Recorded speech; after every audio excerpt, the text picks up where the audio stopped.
Merci mesdames et messieurs, bonsoir et bienvenue encore une fois de plus à votre émission. Cette fois-ci, c'est l'émission inaugurale dans cette chaîne Oreb Télévision, émission Bonne Gouvernance. Vous le savez que c'est une émission sociopolitique indépendante d'analyse et commentaires qui a déjà eu à recevoir pour vous des acteurs politiques. En tout cas, on n'a pas exclu quelqu'un, que ce soit une seule autorité dans cette province. Et pour ce faire, nous poursuivons notre chemin comme on ne peut pas disparaître. Et nous avons toujours analysé les sujets d'actualité ou sinon les sujets de l'ère. Pour ce soir, ici, j'ai eu le plaisir de parler avec vous, chers téléspectateurs, de trois petits sujets, notamment le retard que prend la mise en place du gouvernement de cohésion nationale, annoncé par le chef de l'État à l'issue des concertations nationales tenues à Kinshasa, qu'on a clôturé bien entendu au mois de novembre dernier. Et nous allons aussi évoquer cette question de cohésion provinciale, cette fois-ci dans le Bas-Congo, parce que c'est vraiment l'enfant recherché à ce jour. Et nous allons aussi essayer d'analyser ce qu'on appelle pardon du chef de l'État. Et pour en discuter, j'ai trois invités sur ce plateau. Il s'agit de Jonas Lukoki, qui est le coordonnateur provincial de la nouvelle société civile dans la province du Bas-Congo. Et puis la femme est valablement représentée cette fois-ci encore dans notre émission La Bonne Gouvernance. Je crois que c'est pour la première fois. C'est une émission que les femmes ont toujours fui, mais cette fois-ci, c'est une surprise. Merci. Et surtout que c'est le mois de la femme encore. Nous avons Madame Élisée Vouvou-Mpungi, qui est de la majorité présidentielle. Elle est la coordonnatrice adjointe de la majorité présidentielle, province du Bas-Congo. Et à sa droite, nous avons enfin le pasteur Dinzao, qui est un analyste politique. Il est de l'église des Noirs. Bonsoir, mes invités. Bonsoir. Avec vous, mes chers téléspectateurs, en compagnie de nos invités, nous allons essayer d'analyser un peu autour de ces trois sujets. Je ne sais pas si je peux commencer par notre analyste politique, mais j'aimerais commencer par Jonas Lukoki, qui est de la société civile. À votre entendement, M. Jonas Lukoki, qu'est-ce qui bloque aujourd'hui la machine qui doit mettre en place le gouvernement de cohésion nationale tel qu'annoncé par le chef de l'État? Merci beaucoup pour la parole. Je pense que ça entre dans un premier temps, ça entre dans la discrétion ou le pouvoir discrétionnaire du chef de l'État par rapport à la sortie de ces gouvernements de cohésion nationale. Mais au-delà de tout cela, en tant que tel, en tant que scientifique, je pourrais personnellement comprendre dans cet enjeu qui est le président de la République et évidemment les autres qui devront faire partie de ces gouvernements. Il y a ce que j'appelle ici un compromis. Et dans la concession, lorsqu'on cède une partie de ce que l'on a, on doit s'attendre à quelque chose.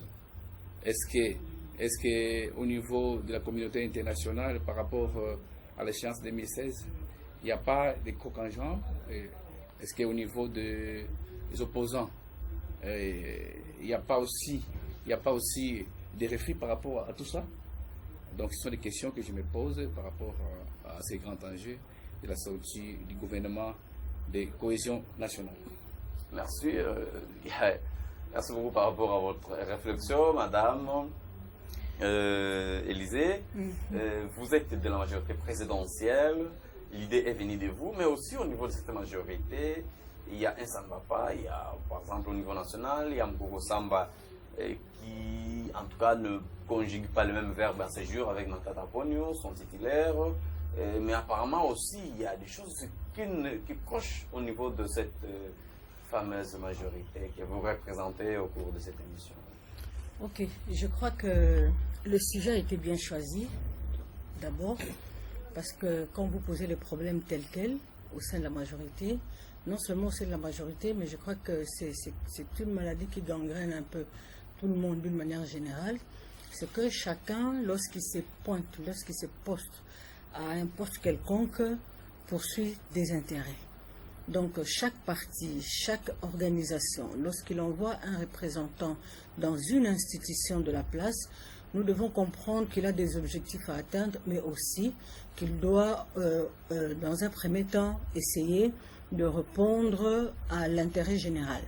il s'est fait fort malheureusement que parmi le commun des mortels, lorsqu'on se retrouve, lorsqu'on est ici, et que les gens oublient le mobile qui les a placés là pour essayer de rechercher leurs propres intérêts. Je crois que c'est une tare, si je peux le dire d'une manière générale, sans pour autant entrer dans le problème que venait de citer tout à l'heure. C'est une tare. Pourquoi? Parce que chacun croit être le mieux placé pour diriger une institution, pour être à la tête de X ou à la tête d'Y.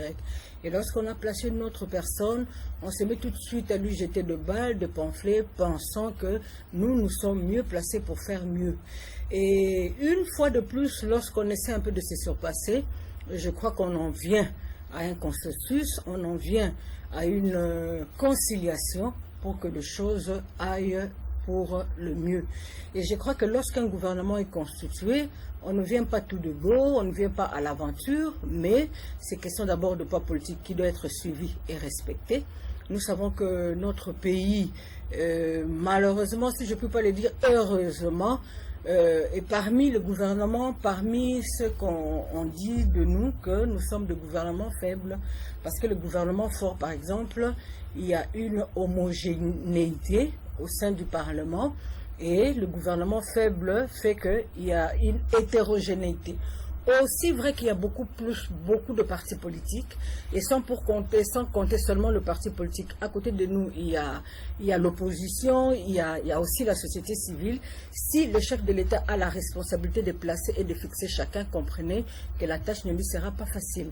Parce que non seulement qu'il part déjà à travers le poids politique de chaque parti, mais il doit considérer même le parti minoritaire qui n'ont qu'un seul député au niveau aussi bien national que provincial. Alors, madame, cela m'amène un peu à avoir un peu de d'éclaircissement.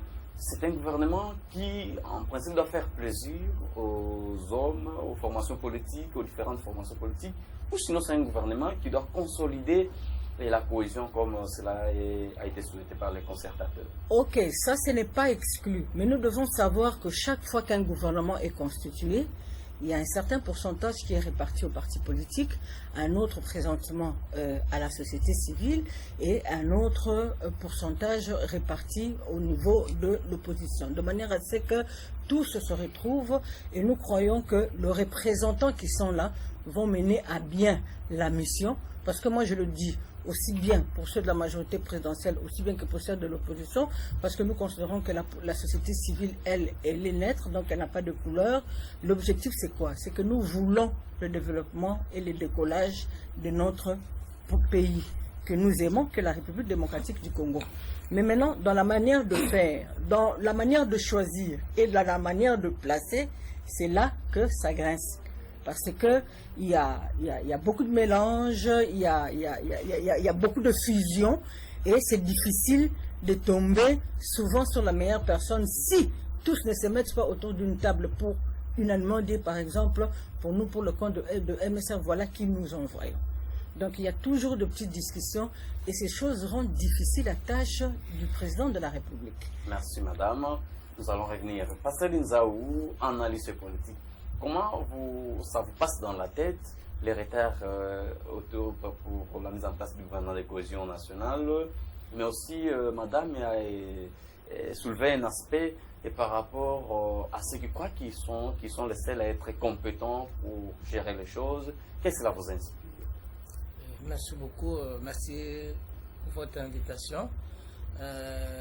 D'abord, je voudrais préciser ici que les gens doivent savoir en politique, il y a ce qu'on appelle des impondérations, des histoires qui font que tantôt vous avez un dossier sur table, mais il faut tenir compte d'autres aspects. Et c'est ce qui font qu'aujourd'hui, là, peut-être en quelques secondes, nous devions rappeler à quoi qui a fait qu'aujourd'hui qu'on ait cette structure-là, cette dimension d'appellation du gouvernement de cohésion nationale. Et il faut vous rappeler, il y a d'abord les problèmes qui sont les nôtres dans les pays, qui nous a amenés à Addis Abeba pour avoir cet accord d'Addis Abeba. Et puis les résolutions 2098 des Nations Unies, vous le connaissez, tout ça sont des traités, ce sont des accords qui ont abouti aux concertations nationales, bien que les mots, la sémantique a posé problème à l'intérieur du pays, parce que à Addis Abeba, on a parlé de dialogue inclusif, mais du moins, qu'est-ce que vous voulez, il faut faire avec. Maintenant là, il fallait aussi tenir compte dans cette manœuvre de la dimension, la loi de la finance. La loi des finances, c'est-à-dire le budget national. Pendant que la République attendait le gouvernement de cohésion nationale, le Parlement avait déjà terminé la session ordinaire. Or, le pays n'avait pas au mois de décembre finissant le budget. On ne pouvait pas faire partir le gouvernement Matata pour mettre en place un gouvernement de cohésion nationale qui devrait commencer par faire, comme madame venait de le dire, consulter les personnes qui prendraient du temps, nommer le premier ministre, tout ça c'est du temps. Donc il fallait laisser d'abord le premier ministre Matata pour continuer son travail, mettre en place le budget de la République exercice 2014, et en plus il fallait attendre la loi d'amnistie, parce que dans les résolutions pour pouvoir intégrer les belligérants. Tout à fait, les hommes, les amis de M23, tout ça. Donc tout ça, c'est ce que j'ai appelé des impondérations. Maintenant là, nous avons la loi d'amnistie, nous avons le budget, et il reste aux amis de la majorité de nous prouver pourquoi est-ce que les choses traînent encore. Voilà un peu les schémas. Merci.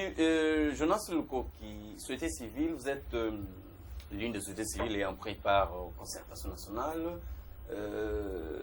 Mais on dit que quand vous allez participer au gouvernement de cohésion, vous serez coté comme politique, parce que la société civile, au vu de sa mission originelle, c'est de faire le contrepoids, ou sinon d'être un groupe de pression au gouvernement. Et cette fois-ci, vous allez participer dans la gestion du pays. Qui va alors faire la pression? Bon. Participer dans la gestion du pays, la gouvernance du pays. D'abord ça, bon, en ce qui concerne notre plateforme, ou bien... Là oui, votre plateforme est la nouvelle société civile. Oui, mais on n'est pas sûr qu'on va participer. Là, vous êtes le potentiel participant. Oui, le potentiel si on doit participer, parler de la société civile qui a pris part aux concertations, vous êtes l'une de ces sociétés civiles. Bon, si on entre en fait au gouvernement de large, disons, de cohésion nationale, eh bien, on ne fait plus partie de la plateforme de la société civile. En fait, du moins de la personne qui entre, mais la plateforme reste. Alors, comment vous avez conçu cela? Parce qu'il y a des personnes qui sont quand même ciblées, qui doivent participer à cela. Maintenant que vous sortez cette option, comment entendrez-vous gérer cette affaire? Oui, mais c'est clair. Si une personne de la société civile participe au gouvernement de la cohésion nationale, eh bien, c'est lui. Elle est radiée. Bon, pas radiée, mais il fait une déclaration qu'il participe. Il laisse la plateforme continue. On s'est choisi quelqu'un d'autre par rapport à cela. Et lui, il fait la politique. Mais en fait, pour répondre aux exigences de la République. En fait, c'est une situation pratiquement qui est venue extra abrupto, comme on dit, par rapport à la donne nouvelle qui représente la République démocratique du Congo. On parle de la cohésion, on parle du développement, du décollage du pays. En fait, c'est une nouvelle donne. Si quelqu'un, on cible quelqu'un dans une plateforme et qu'il participe dans un pouvoir national, eh bien, pratiquement, il laisse la plateforme, on se choisit quelqu'un d'autre. Si celui-là était secrétaire ou si l'autre était, c'est pas moi, oui, mais c'est Jonas, parmi les problèmes soulevés, il y a aussi le choix du Premier ministre, de l'homme plus attirable, qui pose problème, qui fait qu'il y ait cette guerre au niveau de la majorité présidentielle, qui ne concerne pas d'ailleurs l'opposition ni encore la société civile. Comment vous êtes en train de concevoir cette affaire? Vous savez que Mukoko Samba ne participe pas aux différentes réunions de Troïka, qui sont d'habitude présidées par les premiers ministres. En fait, vous voulez dire celui qui sera Premier ministre? Oui. Comment vous êtes en train d'analyser cette affaire, cette question de l'homme primatirable? Parce qu'on pense que Matuka Pone, en principe, doit laisser la place, probablement à quelqu'un de l'opposition. D'ailleurs, on ne vise pas quelqu'un de la société civile cette fois-là. Oui, mais le pouvoir par rapport à la Constitution appartient à la majorité, par rapport à ce poste de Premier ministre. Bon, nous ne sommes pas dans un truc consensuel par rapport à ce que moi personnellement je voudrais, parce que ici nous avons un calendrier qui risque de nous amener au-delà de 2016. C'est là où moi je pourrais parler en fait d'un compromis avec tous les acteurs politiques et la vraie opposition et de la société civile ainsi que de la majorité pour qu'on puisse pallier à ces déficits évidemment juridiques qui pourra survenir à l'échéance de 2016. C'est là où on pourra inclure l'IDPS par exemple, on pourra inclure MNC, on pourra inclure INC et tous ces mondes-là pour qu'on trouve un consensus, un compromis pour pallier à ces déficits juridiques qui pourraient survenir clairement d'ici 2016 parce qu'on sera dans l'impasse. C'est là où je parle en fait de ces compromis. Mais par rapport aux concertations nationales, bon, celui qui sera prématurable, clairement, on voit que c'est la majorité présidentielle. Si on prend Mkoko Samba, on prend le Premier ministre qui est aujourd'hui là-bas, ou on prend quelqu'un d'autre, mais il doit être de la majorité selon la Constitution. Merci. Madame, au niveau de la majorité présidentielle, comment vous gérez cette petite guerre dans l'ombre qui oppose Matata Ponyo? On sent bien qu'elle n'est pas visible comme ça, mais on sent qu'il y a un ça ne va pas entre des hommes qui ont pu tenir le cadre macroéconomique. Bon, il faudrait quand même avouer que c'est un problème qui n'est pas facile à résoudre ni à départager entre les deux, parce que je considère que le Premier ministre Matata Ponyo est valable, aussi vrai que Mkoko Samba. Donc nous avons donc à ces postes quelqu'un qui a la maîtrise du pays et quelqu'un qui a un niveau, il faut le dire, élevé pour savoir comment gérer, comment mettre ensemble, comment résoudre certains problèmes. Et nous saluons déjà l'effort qui a été fourni par le gouvernement Matata Ponyo, par les truchements du Premier ministre. Nous voyons que pour une fois dans l'histoire de notre pays,